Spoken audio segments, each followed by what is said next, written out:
ويعلم مستقرها ومستودعها كل في كتاب مبين وأشهد أن محمدا عبده ورسوله الصادق الأمين صلى الله عليه وعلى آل بيته الطيبين وأزواجه الطاهرات أمهات المؤمنين وأصحابه القادة الغر الميامين والتابعين لهم بإحسان إلى يوم الدين. أما بعد فأوصي نفسي وإياكم أيها المسلمون وأيتها المسلمات بتقوى الله عز وجل رب الأرض والسماوات فإنه قد فاز المتقون. يا أيها الذين آمنوا اتقوا الله حق تقاته ولا تموتن إلا وأنتم مسلمون. Bapak dan ibu-ibu kaum muslimin dan muslimat yang dirahmati Allah Subhanahu wa taala. Alhamdulillah, kita bersyukur kepadanya atas segala rahmat, nikmat dan karunia-Nya.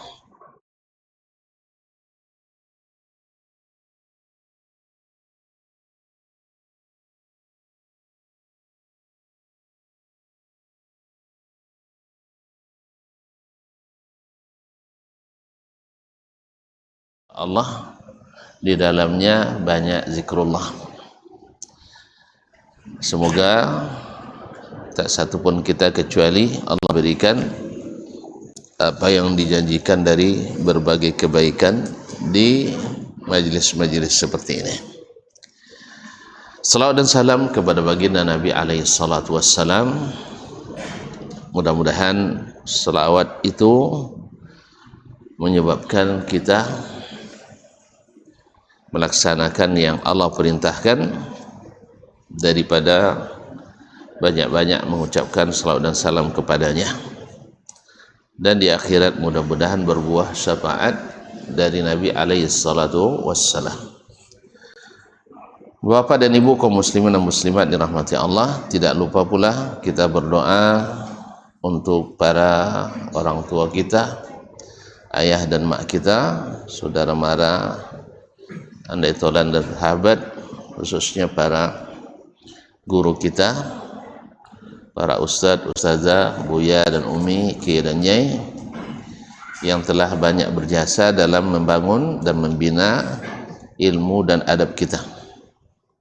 Semoga yang masih hidup Allah karuniakan taufik dan hidayah, tetap istiqamah sampai akhir hayat dengan husnul khatimah hendaknya, amin. Dan yang sudah mendahului kita, mudah-mudahan Allah berikan limpahan ampunan, rahmat, dan dilapangkan kuburannya, serta diampuni dosa-dosanya dan diterima amal solehnya. Khususnya imam kita Asy-Syafi'i atau imam kita Ibnu Abi Hatim rahimahullah, dan para ulama kita yang lainnya, yang pada kesempatan ini kita belajar dari kitabnya Manaqibu Asy-Syafi'i. Kaum muslimin, kaum muslimat yang dirahmati Allah Subhanahu wa taala, selanjutnya kita sambung kajian kita bersama Imam Ibnu Abi Hatim rahimahullah dalam kitabnya Adabu Asy-Syafi'i wa Manaqibuh.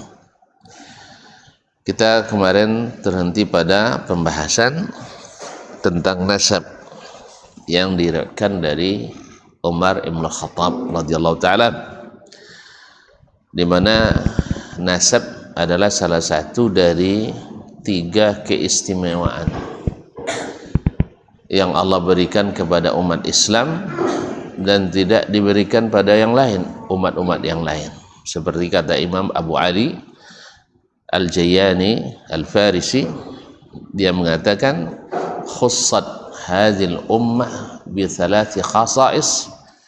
Umat ini diberikan kekhasan dengan 3 keistimewaan.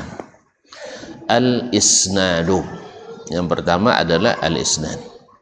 Tuan-tuan dan puan lihat sendiri, tak satu pun riwayat yang sampai kepada kita dari Nabi, bahkan dari sahabat Nabi, atau bahkan dari para ulama kecuali dengan sanad yang bersambung. Sanad yang bersambung dan bisa dites keabsahannya. Dia bukan hanya silsilah rantaian perawi saja, karena sebagian aliran-aliran kami bersanad juga katanya. Dapat satu sanad dikira semuanya diriwayatkan melalui sanad itu.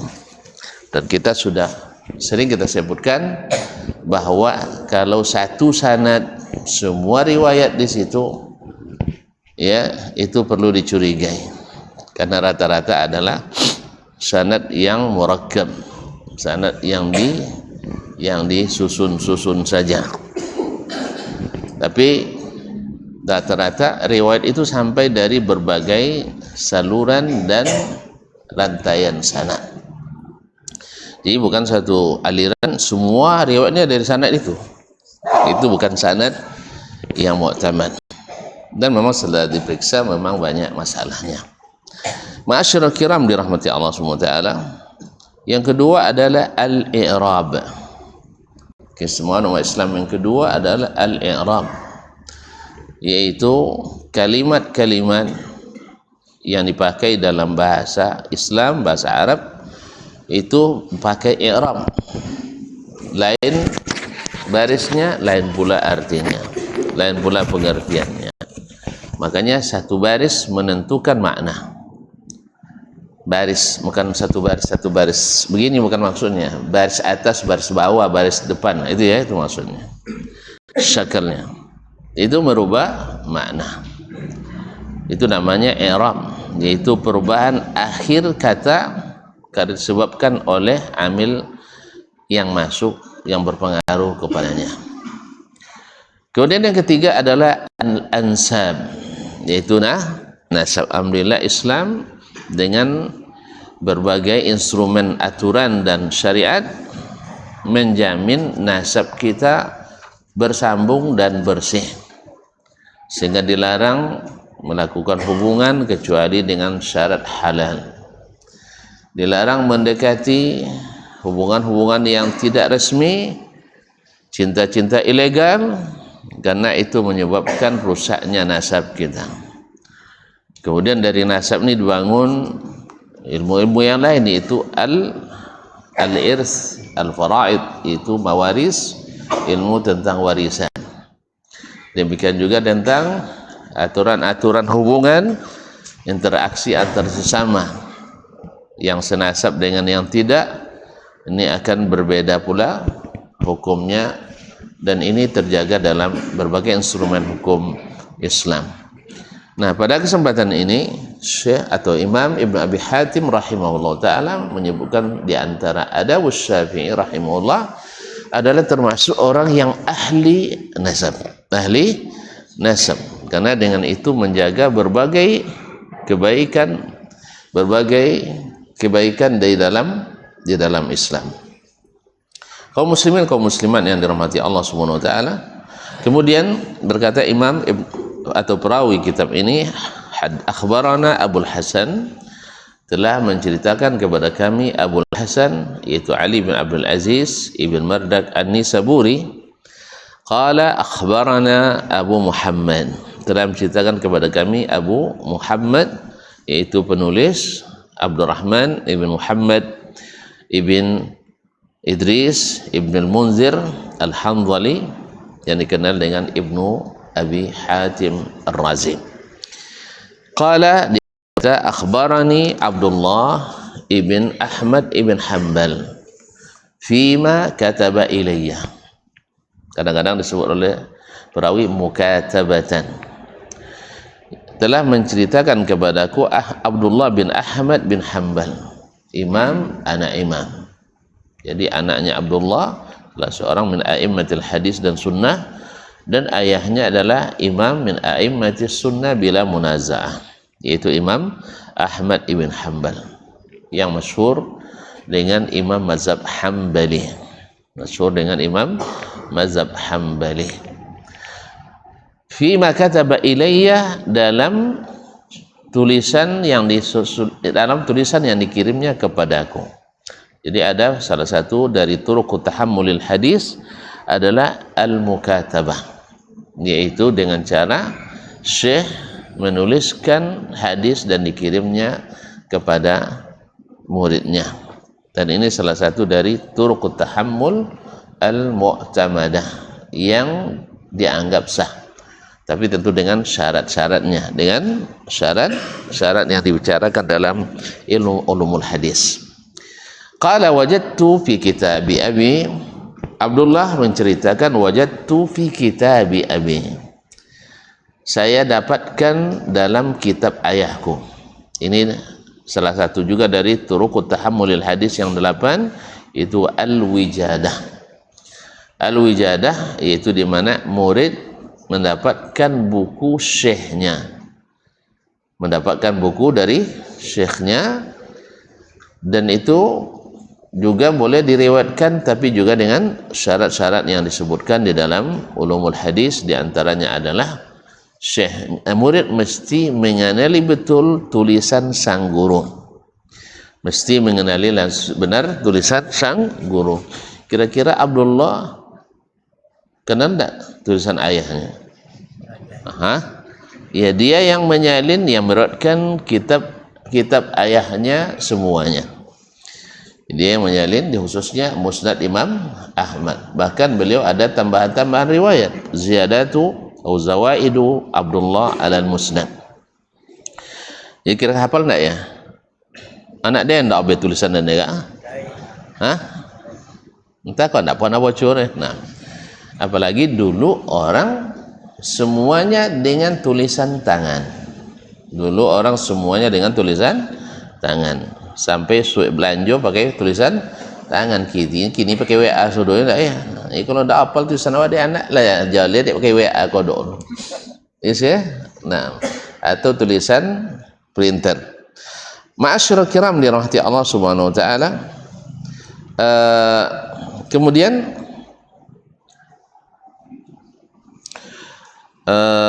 apa namanya? Kita Abi qala hadatsani Muhammad ibn Idris Asy-Syafi'i. Saya telah diberitahukan oleh Muhammad ibn Idris Asy-Syafi'i. Berarti Imam Ahmad meriwayatkan dari Imam Asy-Syafi'i. Imam Ahmad meriwayatkan dari Imam Asy-Syafi'i. Qala, dia berkata, lamma arada Umar bin Al-Khattab ayyudawwina ad-dawawin. Di saat Umar ibn Al-Khattab radhiyallahu taala anhu hendak mencatat catatan-catatan, artinya membuat berkas tentang masyarakat atau rakyatnya, pembuat kantor lah bahasa awak ya, itu mencatat seluruh kegiatan pemerintahan. Tentu dimulai dari mendata masyarakat. Untuk apa? Untuk ben ke uang? Untuk dikirim ke negara lain? Untuk apa? Untuk memetakan pembangunan dan pendidikan mereka. Kalau sempat misalnya ada rezeki, kemana harus dialokasikan? Misalnya kalau zakat, siapa-siapa yang berhak menerima? Kalau kurban, rumah-rumah mana yang mesti disampaikan? Atau bantuan-bantuan lainnya, mana yang didahulukan? Itulah pentingnya ada database masyarakat. Jadi Umar adalah pertama pencetusnya. Makanya perkataan yang masyhur dari Umar, al-haqqu bila nizam yaghlibuhul batilu binizam, yaitu yang benar tapi tidak terorganisir dengan baik, tidak teratur, tersistem dengan baik, akan kalah oleh kebatilan yang teratur dan tersistem dengan baik. Kita hari ini harus ngaku kalah kita, karena kita kadang-kadang asal-asalan saja. Kalau orang semuanya terencana dengan baik, contoh kita aja lah, pembangunan kita, boba presiden lah lain loh orientasi, boba bupati hilang loh program bupati sebelumnya, jadi sodo nyusuk sodo, tahu nyusuknya? nyusuk sodo. Sodo itu berhutang bau sodo. Awak semua bayu ni. So tu nak pajak awak sodo ni. Kan ya? Ni nyono kayu awak bayu. Sedih nyono kayu nyo. Ni kan yang berhutang dah. Awak semua bayu dah. Ikut pajak. Amplop. La ilaha illallah Muhammad Rasulullah. Kalau dia mulu antara di tanah atau gede na yang pajak bumi dan bangunan. La haula wala. Ndak ada lain pandang nampak dia kecuali pajak. Menyisu masyarakat nabi dia. Kalau kancana itu dan panden jadi presidennya. Kalau kancana itu nya pandennya. Jangan pemilu yang mau biayanya. Jangan pilkadanya. So doa besarnya kan ya. Berhutang cek azab masyarakat cik ke bisa doanya? Tak ada bisa. Sodo bisa. Yang bagus itu macam tadi kalian yang bayu nang pitin banyak dan bayunya. Hati-hati. Cik nak nengok ada pemimpin itu. Cik awak bayu ni nyodak apa dia? Ini kaum muslimin dan muslimat yang mati Allah.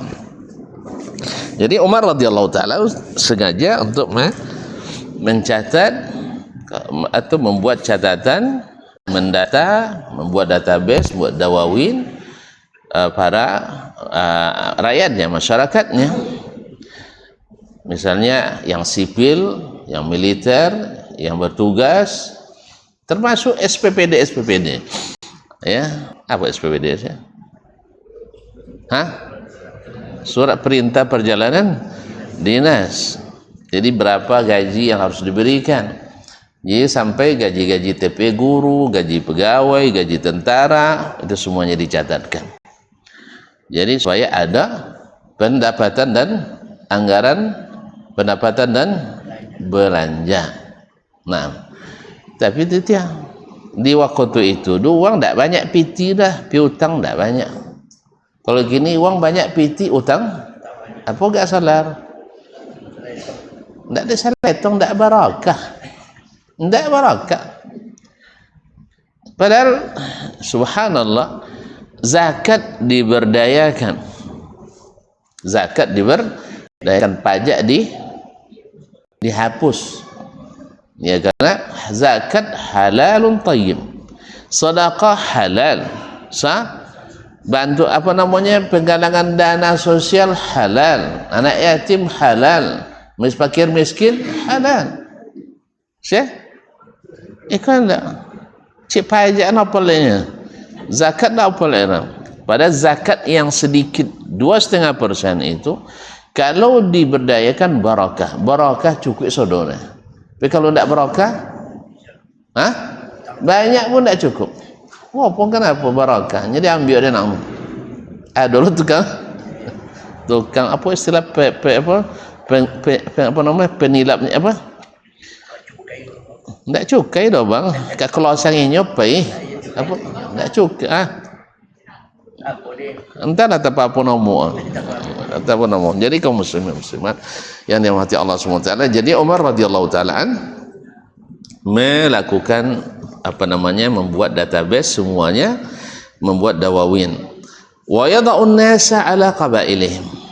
Kemudian mencatat dan meletakkan catatan itu berdasarkan kabilah-kabilahnya, berdasarkan kabilah masyarakat pada masa itu. Walam yakun qablahu diwan. Sebelumnya belum ada pencatatan seperti itu. Belum ada pencatatan seperti itu. Istasharan nas. Ketika itu Umar seperti biasanya mengajak orang untuk bermusyawarah, karena beliau juga punya dewan penasihat, dan penasihat yang diantara anggotanya adalah Abdullah bin Abbas radhiyallahu taala dan para sahabat yang dijamin masuk surga, asyarah al-mubasysyirin bil jannah, dan kibar as-sahabah. Faqala mimman taruna an abda. Menurut kalian dari mana saya mulai mencatat? Istilahnya yang dijadikan tangga prioritasnya dari mana? Siapa yang kita mulai pencatatannya? Faqala qailun, ada yang mengatakan tabda'u biqarabatika. Jadi rupanya memang dari dulu sudah ada yang mengutamakan orang-orang dekatnya. dimulai dengan karib kerabatmu ya Amirul Mukminin. Ya, dimulai dari khalifah, dari pemimpin. Faqala, maka Umar menjawab, bal abda'u bil aqrabi fal aqrabi min Rasulillah sallallahu alaihi wasallam. Enggak, saya akan memulai dari kerabat Nabi sallallahu alaihi wasallam. Masya Allah. Begitulah Umar, selalu muwaffaq lis-shawab, selalu diberikan taufik untuk memulai yang terbaik dan yang benar. Mulailah dengan nasab Nabi alaihi salatu wassalam, karena dia tahu bahwa nasab yang paling tinggi adalah nasab di mana di situ lahirnya Nabi sallallahu alaihi wasallam.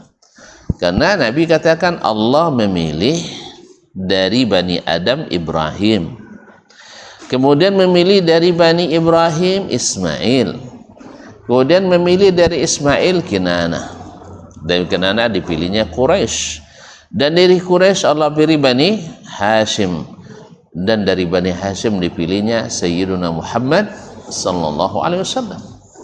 Jadi memang Allah yang pilih nasab itu, yang darinya didatangkan atau diutus seorang Nabi yang mengangkat semuanya, semua yang dekat dengannya terangkat.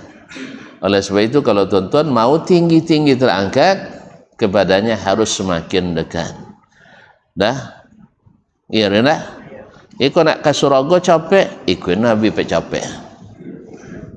Ya, adanya mesti ikut Nabi sodonya nya. Ya, kalau jawab pakai logika retorika tu pandai le nyawa dua awak dah. Kan ya? Tetian jawab pakai je lah perasaan. Lain nak masuk surga capek encon. Ya, kan ya? Lain nak capek masuk surga. Kalau lainnya jawabannya sedang jawab dengan peluti tu. Tapi kalau ndaknya lapel lah. Jalan ndak digatu dia umpan. Ndak gantu apa peluti, ndak isa peluti lah. Kan ya? Tapi kalau lainnya berarti masuk umpannya kan? Gatu nya, kalau gatu apa peluti. Kan ya? Tentu pelutinya. Apa nyanyi besok? Mancing-mancing tahu? Ada. Jadi kalau udah dimakan umpan sama ikan tu atau kita mainkan itu namanya mempeluti itu. Kadang dikasih tali, habis ditarik. Atau sakjonnya pandai. Kia buya sana, kia ahli sana. Kalau di kalangan buya kia, boleh belajar kayaknya. Dia nolong dia jauh begini dulu. Masya Allah, tabarakallah. Jadi kaum muslimin dan muslimat, kalau memang lain nak capek surga, ikut uang nan paling capek masuk surga. Siapa? Muhammad sallallahu alaihi wasallam. Ikut lainnya. Apa punya uang lagi awak sudah itu? Nyadar dulu Nabi tidak jauh bebas dari hinaan orang. Kan dihina juga orang Nabi dulu. Uang dia Nabi dia uang, dihina juga. Tu awak tentu kan jalil lah. Kan Abu Bakar ketika Umar punya Nabi, sawir orang dah cana kabur lah, Umar kena atu hidungnya. Itu cemeh, orang dah Umar. Abu Bakar kena cumain. Kan ya? Umar kena cumain, Hamzah kena cumain. Bahkan baca nak lah bocor nak mati nak. Kan ya? Jadi kalau ndak istilahnya nak ikut Nabi tu ndak kena cumain, payah contoh. Nyebanya mengikut kokil le bodoh ikut Nabi. Apalagi dibatas-batasi dia kalau macam pertanyaan tadi pagi. Kalau nak ikut apa tasawuf ikut-ikutnya, fikih ikut-ikut, akidah cuma main puzzle-nya kan. Dia main puzzle. Kalau puzzle lu alun tersusun rapi lewe. Tapi kalau agama kau sudah tersusun rapi oleh Nabi alaihi salatu wassalam, maka ikuti Nabi. Ya, jangan ikut di bab ikut, bab ikut enggak. Semuanya ikut Nabi alaihi salatu wassalam. Karena apa? Di golongan-golongan itu, mazhab-mazhab itu tak ada satu pun golongan yang 100% benarnya. Tidak ada satu pun mazhab yang 100% benarnya. Ada? Ada? Tidak. Ya buktinya seluruh muqallid kepada mazhab, taklid buta kepada imam mazhab, kecuali satu aja yang mereka tidak mau taklid. Apa itu? mereka taklid buta ke imam mazhab kecuali satu yang tidak mau mereka taklid kepadanya. Tentu tak? Orang tentu lah. Gini dan begitu. Kecuali perkataan dan fatwa mereka, la tuqalliduni, jangan kalian taklid kepadaku. Anda amun ang taklid ke Assalamualaikum. Ya le. Imam Abu Hanifah tagang la tuqalliduni, jangan taklid kepada saya. Imam Asy-Syafi'i bilang la tuqalliduni, jangan taklid kepada saya. Imam Malik bilang la tuqalliduni, jangan taklid kepada saya. Imam Ahmad bilang la tuqalliduni, jangan taklid kepada saya. Cik ikutnya nanda amu para fanatis mazhab tu untuk taklid kepada para imam tu. Kalau sampai cik ikut ni kuin dia taklid butanya ke imam tu, masalah selamatnya. Ikut pula ndak amu nang. Ya tu sampai kemah. Ya. Non lain dua jenda taklid lah, tapi ikut taklid ke imam tu. Insya-Allah selamat. Sebab mereka mengarahkan umat bukan ikut mazhabnya, tapi ikut Rasulullah sallallahu alaihi wasallam, walaupun melalui mazhab mereka. Walaupun melalui mazhab mereka. Kita bukan anti mazhab, tidak. Tetapi kita anti fanatis buta terhadap mazhab. Atau kalau mau fanatik juga, fanatiklah pada imam mazhab pada perkataan mereka tadi. Wabillahi taufik. Baiklah kaum muslimin dan muslimat, jadi dimulai dengan nasab atau dengan nasab Nabi SAW atau kerabat Nabi yang paling dekat kepadanya. Fabada'a bi Bani Hashim wa Bani Muttalib. Lalu dia mulai, Umar memulai dengan nasab Bani Hashim. Bani Hashim dengan Bani Al-Muttalib. Bani Hashim dengan Bani Al-Muttalib, yaitu Hashim ibn Abdi Manaf, kemudian Al-Muttalib bin Abdi Manaf. Lalu tuan-tuan ya, sang nasab hawa macam ni dah biayat. Ada sebagian siapa nama wayangnya menaik malak jauh pandang kata mbak ndak apa nama wayang di daerah. Apalagi orang tua. Itu kalau kami setu ndak apa nama wayang patutnya memang pantang mau nyambut nama wayang dong. Kedua ko sawit. Kan ya? Sampai pendataan kami di RT atau di desa mat. Siapa nama wayangnya? Tanya ke kawan sebut namanya kan ya. Dosa kau hadang so nyambut nama ya. Kalau kini member ki tunjuk ki ya deh. Oi, ang siapa nama? La haula wala quwata illa billah. Jadi kaum muslimin dan muslimat dirahmati Allah, jadi Al-Muttalib dengan Hashim adalah adik beradik kandung ayahnya Abdul Manaf ibn Qusay ibn Kilab. Jadi kaum muslimin dan muslimat dirahmati Allah. Nah, Abdul Muttalib itu adalah anak Hashim. Abdul Muttalib adalah anak Hashim. Kenapa sejarahnya dia disebut dengan Abdul Muttalib?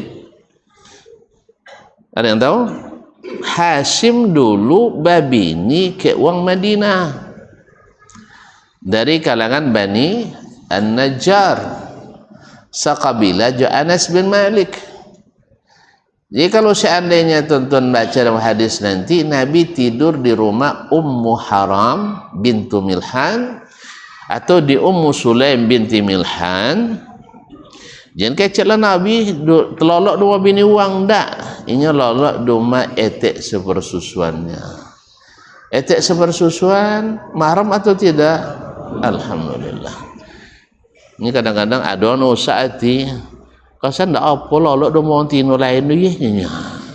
Ndak, itu usahati tu. Sangka Nabi tidur di rumah non mahram, tapi itu adalah mahram Nabi alaihi salatu wassalam. Ini yang disimpulkan oleh Syekh la ilaha illallah, siapa namanya, seorang dalam kitabnya Ummu Haram binti atau hadis Ummi Haram, tentang Nabi alaihi salatu wassalam tidur di rumahnya. Ketika Nabi berkeringat, maka dia mengumpulkan keringat Nabi alaihi salatu wassalam untuk jadikan bahan campuran minyak wangi. Oh ni bi abi wa ummi salawatullahi wa salamu alaihi. Kaum muslimin dan muslimat dirahmati Allah. Tu nak sampai ke awak dia poluan Nabi tu. Weh, buat ni ada poluan Nabi masuk dalam tabung dan ada. Ha? Lagi nangis lah nangis mencium ke? Tidak kalau ada, bukan memang nanti cium je kan. Ia boleh tabarruk dengan anggota tubuh Nabi alaihi salatu wassalam. Cuman masalahnya lu nah dosa botol-botol sini itu bikin waktu itu lah ya. Jadi itulah. Hah? Di mana pindang deh bang? Muslim dulu ndak labil lah di masanya orang.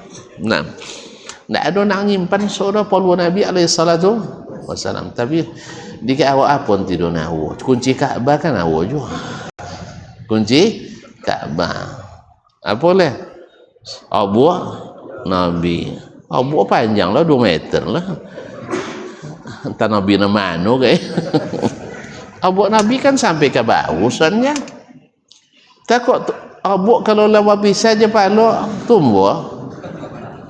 Yang ahli tanya. Tumbuh.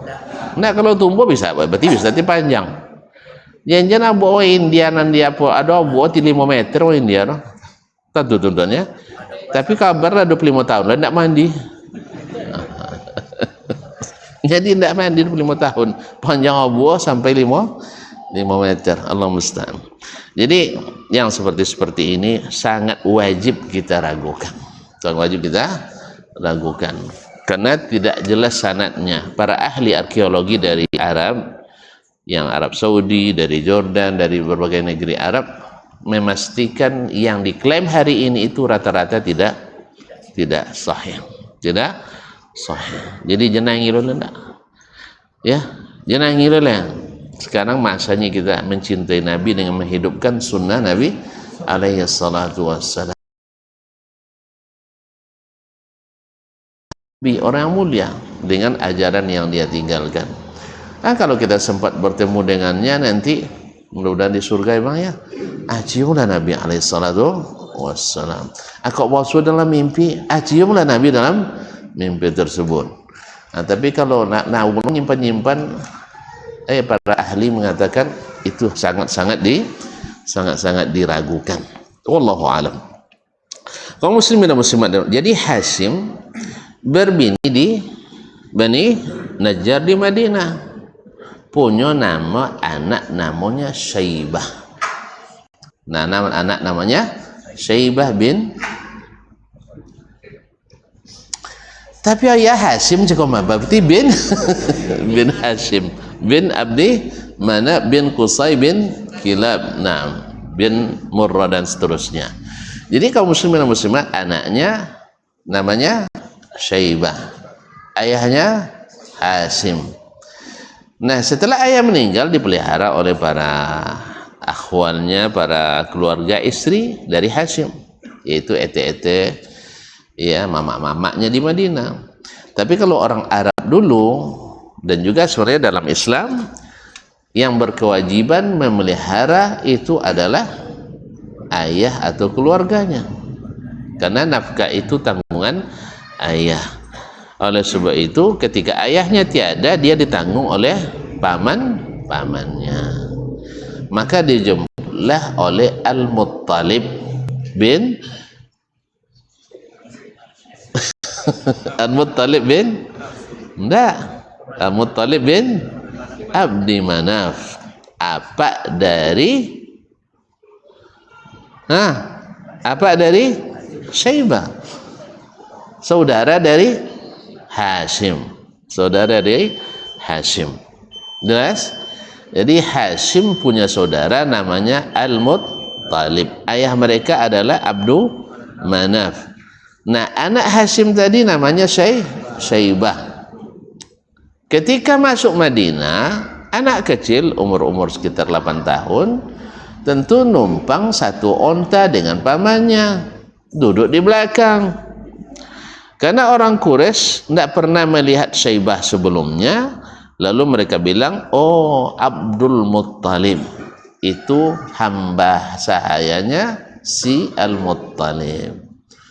Maka dikenallah datuk Nabi selanjutnya dengan Abdul Muttalib. Yang namanya galau paling payah-payah diungkai. Kena ya? Payah diungkai kalau galau no? Kecuali lah pilot mantau mulamu kan lalu puluh generasi itu lah hambau. Tapi kalau nak wujud nak nolak ke dia macam itu deh. Kena ya?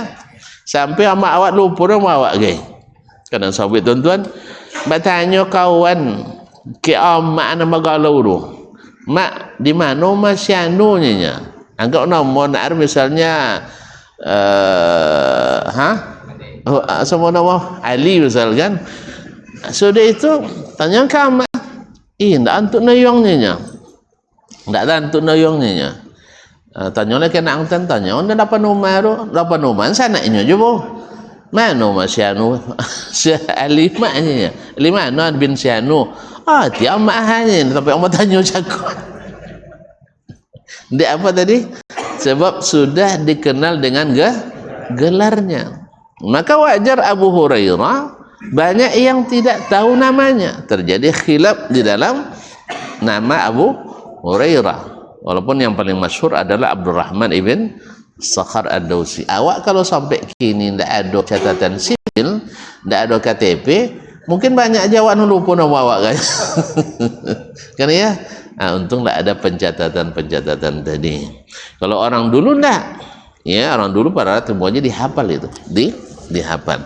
Jadi Hashim punya saudara namanya Al-Muttalib. Ayah mereka namanya Abdul Manaf. Nah Hashim punya anak namanya Syaibah yang akhirnya dikenal dengan Abdul Muttalib. Abdul Muttalib inilah dari dia lahir 10 anak, salah satunya adalah Abdullah, anaknya yang melahirkan selepas itu Sayyiduna Muhammad sallallahu alaihi wasallam. Jadi cerita dia sebut Abdul Muttalib bukan nama lahirnya, tapi adalah gelar seketika dia dibawa oleh pamannya Al-Muttalib pulang ke Makkah dari Yathrib pada masa itu. Namanya waktu itu Yathrib. Alhamdulillah. Jadi oleh sebab itu dikenal ya dengan Abdul Muttalib. Tak bisa diungkai mbak. Kalau tanya Syaibah tak ada doang dulu. Tapi lebih kenal dengan Abdul Muttalib ibn Hashim ibn Abdi Manaf ibn Qusay ibn Kilab. Terus kaum muslimin dan muslimat dirahmati Allah Subhanahu wa taala. Pada abi Bani Hashim wa Bani Muttalib dimulai dengan keturunan Hashim dan keturunan Al-Muttalib. Dengan keturunan Hashim dan Al-Muttalib. Jelas? Wa qala alasan Umar memilih itu mendahulukan itu hadartu Rasulullah sallallahu alaihi wasallam ama Khaybar. Saya ikut hadir bersama Rasulullah sallallahu alaihi wasallam dalam perang Khaybar. Perang Khaybar lawan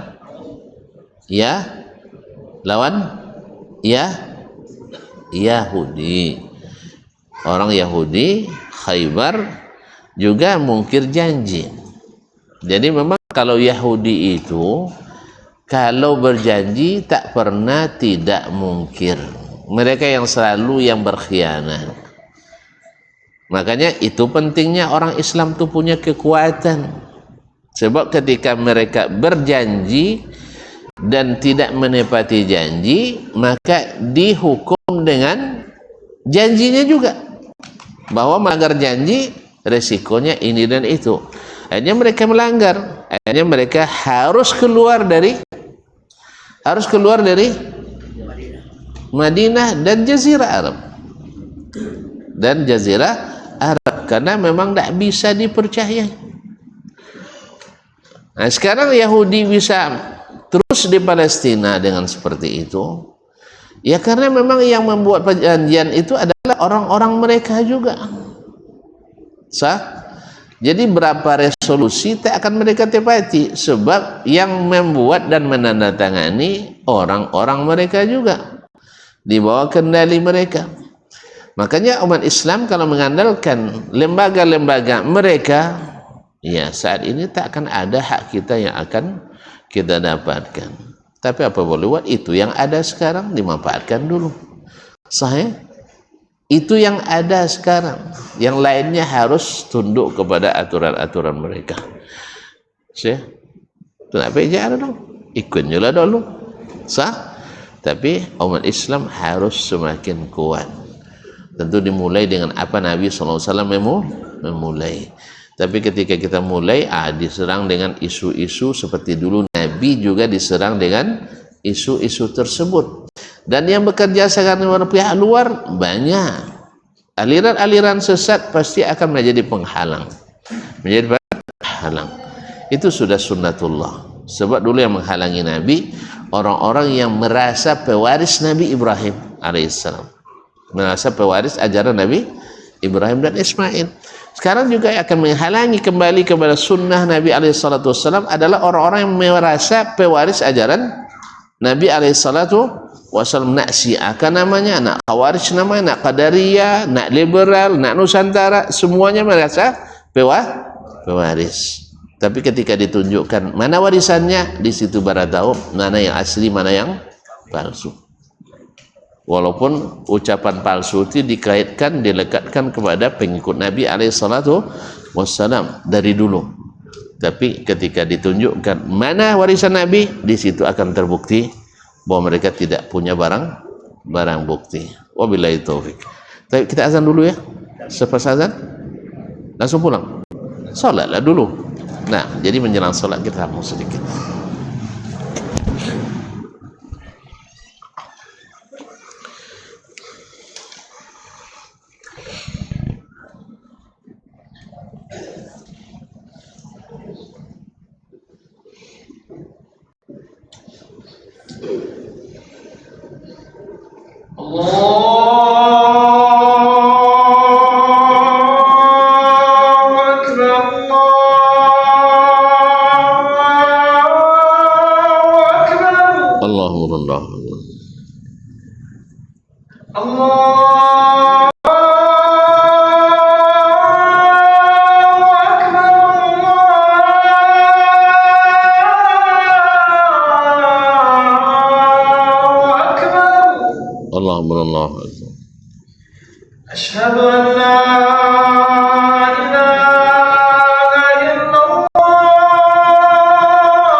أشهد أن محمدا رسول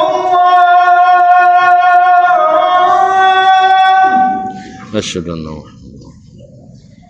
أشهد أن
asyhadu an la ilaha illallah.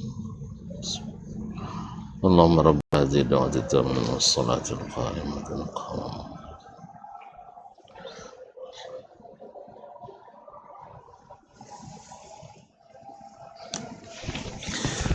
Taib, kaum muslimin kaum muslimat dirahmati Allah Subhanahu wa taala. Jadi Umar mendahulukan Bani Hashim dan Bani Al-Muttalib yang dua-duanya adalah Bani Abdi Manaf. Bani Abdi Manaf bin Qusay ibn Kilab. Di Qusay ini termasuk salah satu dari datuk orang Arab Quraisy, keturunan Quraisy yang terkenal. Dia punya kuasa dulu luar biasa, sehingga dia membagi orang Quraisy itu menjadi dua, yaitu orang yang tinggal di Abtah Mekah dan ada yang tinggal di pinggiran-pinggiran kota Mekah. Diaturkan itu. Nah, di antara yang masuk tinggal di kotanya Mekah itu adalah Bani Hashim dan Bani Al-Muttalib. Bani Hashim dan Bani Al-Muttalib. Jadi saya hadir bersama Rasulullah sallallahu alaihi wasallam di perang Khaybar hina a'tahumul khumus ma'an. Ketika Nabi memberikan kepada mereka bagian dari khumus, yaitu 1/5 yang menjadi milik Allah dan Rasul sallallahu alaihi wasallam. Artinya yang sebelum dibagi ghanimah itu dibagi 5 dulu. 1/5 itu khusus Nabi sallallahu alaihi wasallam membagikannya kepada kerabat-kerabat Ahlul Bait, karena Ahlul Bait itu tidak menerima sedekah, tidak menerima zakat. Mereka hanya menerima hadiah atau dari al-khumus tadi, dari 1/5. Nah, ketika terjadi perang Khaybar dan orang Yahudi takluk, maka banyak ghanimah pada waktu itu. Banyak ghanimah. Lalu Nabi alaihissalatu wassalam membagikan kepada Bani Hashim dan Bani Al-Muttalib. Dua-duanya anak Abdi Manaf, anak Qusay, anak Kilab, anak Murrah, anak Ka'ab, anak Lu'ay,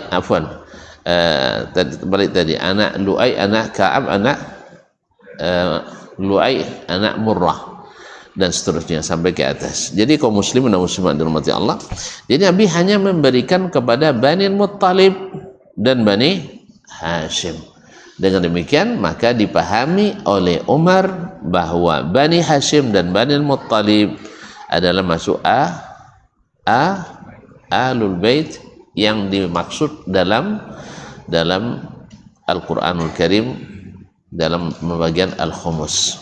Sedangkan anak-anak daripada Qusay yang lain yang bukan dari keturunan Abdu Manaf tidak masuk bagian yang 1/5 tadi. Tidak masuk bagian 1/5 tadi, seperti Abu Syams dan Abdud Dar, kemudian Bani Adi dan sebagainya tidak masuk dalam pembagian itu. Oleh sebab itu Imam Asy-Syafi'i rahimahullah ta'ala memasukkan Bani Bani Al-Muttalib sebagai Habib. Sebagai Habib. Kalau bahasa kita ini Habib ya. Keturunan Nabi alaihissalatu istilahnya masuk dari kalangan Ahlul Baiti Rasulullah sallallahu alaihi wasallam. Sedangkan yang lain dari keturunan Qusay tidak dimasukkan karena tidak diberikan oleh Nabi alaihissalatu wassalam ini. Sebagian ulama, ini mazhab Syafi'i, sebagian ulama mengatakan yang masuk Ahlul Bait adalah Bani Hashim yang merupakan anak dari merupakan datuk daripada Nabi alaihissalatu wassalam atau datuk ayahnya. Karena ayahnya Abdullah bin Abdul Muttalib ibn Hashim ibn Abdi Manaf ibn Qusay ibn Kilab. Nah, anak-anak Qusay yang lain tidak masuk dalam Ahlul Bait. Yang masuk adalah Banu Abdi Manaf, yaitu Al-Muttalib dengan dengan Hashim. Artinya siapa yang masuk dalam keturunan Al-Hashimi dan Al-Muttalibi maka masuk dalam Alul Bait. Ini mazhab Imam Syafi'i rahimahullah. Sedangkan yang lain mengatakan yang Alul Bait itu hanya keturunan Bani Hashim ibn Abdi Manaf ibn Qusay ibn Kilab. Sedangkan yang lain tidak. Tapi Imam Syafi'i masukkan Muttalibi dengan alasan tadi bahwa Nabi memberikan khumus. Karena khumus itu khusus untuk Alul Bait, ya, untuk Alul Bait dan fuqara dan masakin. Makanya ketika Imam Syafi'i rahimahullah dalam pelariannya karena dipaksa jadi ketua Mahkamah Agung, pada zaman itu aja takut orang jadi ketua Mahkamah Agung, apalagi di zaman sekarang. Tapi zaman sekarang tidak takut nampaknya, ya. Hah? Senang mulai ya. Iya, buktinya syukuran setelah diangkat, sah? Syukuran setelah diangkat, karena dianggap berkat rahmat Allah. Nah, kalau di masa Imam Syafi'i dia lari di Baghdad, lari ke Kufah, dikejar oleh badan intelijennya, terdeteksi, hampir tertangkap di Kufah, lari dia ke Basra, dikejar lagi, sudah terdeteksi juga, hampir tertangkap, lari pula ke Madinah, kejar sampai Madinah, lari ke Mekah, sampai ke Mekah, ikut haji. Jadi agak sedikit abal-abal kan musim haji. Selepas haji hampir juga diketahui keberadaannya, akhirnya beliau lari ke Yaman. Alhamdulillah di Yaman gubernurnya Habib, ya, Alul Bait. Maka dia bilang, andainya engkau bersembunyi di bawah telapak kakiku, lalu datang khalifah hendak mencarimu, saya tidak akan angkat kaki saya. Maknanya di sini aman bersembunyi. Alhamdulillah, disitulah Imam Syafi'i rahimahullah bersembunyi dan diangkat ketua Mahkamah Agung dan resmi, baru dia keluar dari persembunyiannya. Maka rasa syukur pertama yang dilakukan adalah pergi umrah ke Mekah. Nah itu deh. Jadi syukuran kita bukan dengan pesta pora, bukan dengan acara-acara meriah yang kadang-kadang ada maksiat dan dosa dalamnya. Iya enggak? Dia suruh bini apa pacu goni lah.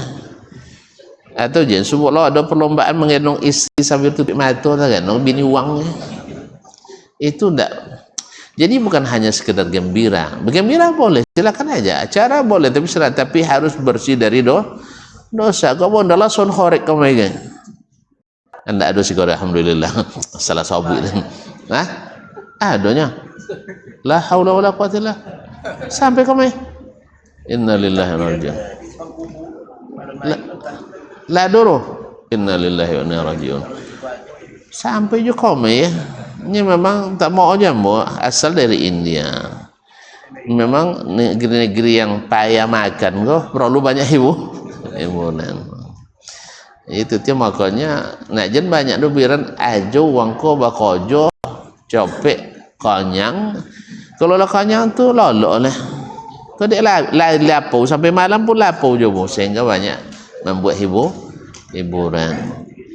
Maka kalau kreatif sekali orang bikin hiburan sebenarnya bukan karena maju, tapi karena lapar. Akhirnya jadi tempat mencari penghasilan pula kadang-kadang. Coba lihat, yang paling banyak hiburan adalah negeri-negeri yang miskin. Ya, paling ahli menari, paling ahli buat lagu dan ini. Coba tengok India. Ahli menari, ahli belagu. Afrika, ahli menari, ahli belagu. Termasuk awak ke tak? Hah? Termasuk awak ke. Jadi ahli menari, ahli belagu. Tapi akhirnya abi dek lagu ai. Kan abi belagu jai. Akhirnya piti awak bodoh orang. Kan ya? Kan mau beli alat uang je maju. Awak buat alat tak pandai lah. Bagi ke uang.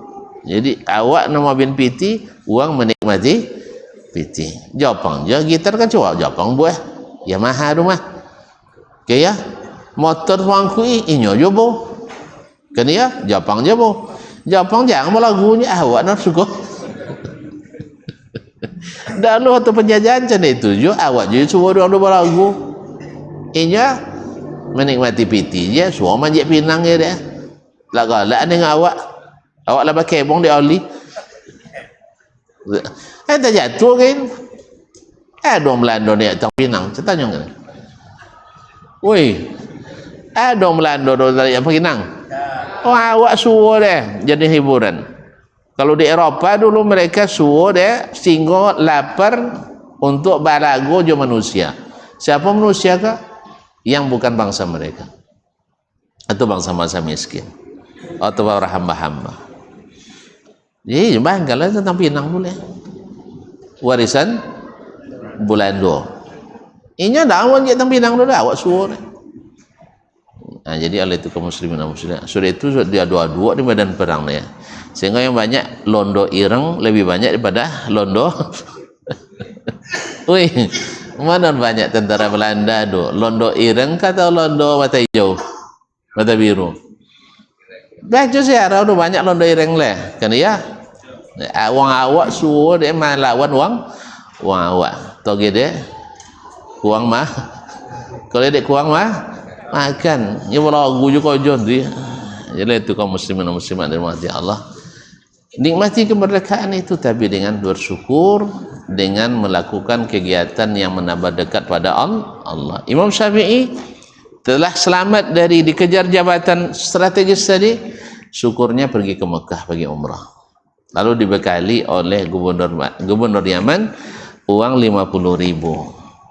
50.000 je bang. Tapi duit dia puluhan tahun tu masa itu.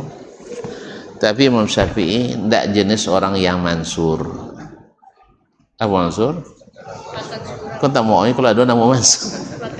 Makan surang ya. Jadi nak makan surang. Sebelum masuk Mekah sampai di Aqtah dia buat kemah lalu diumumkan siapapun dari Ahlul Bait. Siapapun dari Ahlul Bait yang dia maksud adalah Bani Hashim dan Bani Al-Muttalib Ibn Abdul Manaf yang ingin mendapatkan hadiah, datangi saya di tempat ini.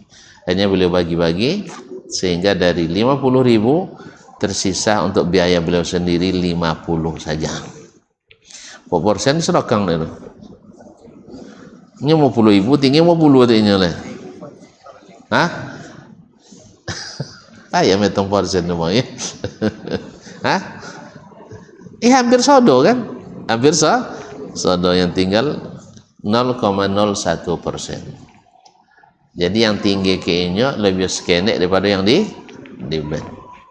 Kalau awak bagian mau puluh tinggi tak awak? Sampai 49 sampai apa tiba dia? Sampai persoalan ibu 50 apa? 8 metong. Jadi kaum muslimin muslimat.